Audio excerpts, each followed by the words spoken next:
Fl-aħħar jiem waqt il-preżentazzjoni ta' riżultati turistiċi għat-tieni kwart tas-sena, il-President tal-MHRA Tony Zara għamel sensiela ta' dikjarazzjonijiet serji.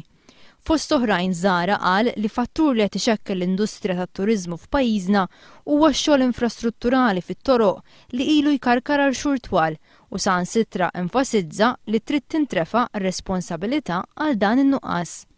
Mistoqsi ta' min ir-responsabilità għal konfużjoni li nħolqot fit-toroq bix-xogħlijiet li tħallew għaddejjin anke fis-sajf, il-Ministru Mario De Marco iġġustifika dan id-dewmien.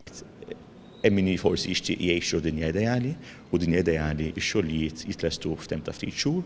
De Marco ma laqax it-talba li għamel il-President tal-MHRA biex il-Gvern inaqqas ir-rata tal-VAT b'2% bilan li s-settur turistiku jerġa' jkun sostenibbli u ma jgħaddix minn kriżi fi żmien 5 snin.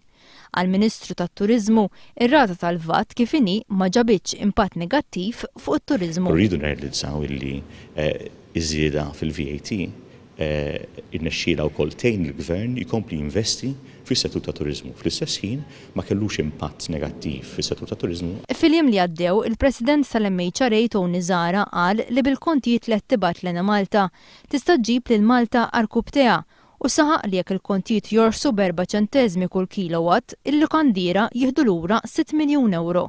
Madankollu ma' One News, Mario De Marco iddefenda lil Malta. Lill-Gvern qiegħed jinvesti fl-Malta biex tkun Malta iktar effiċenti fil-ġenerazzjoni tal-enerġija tagħhom.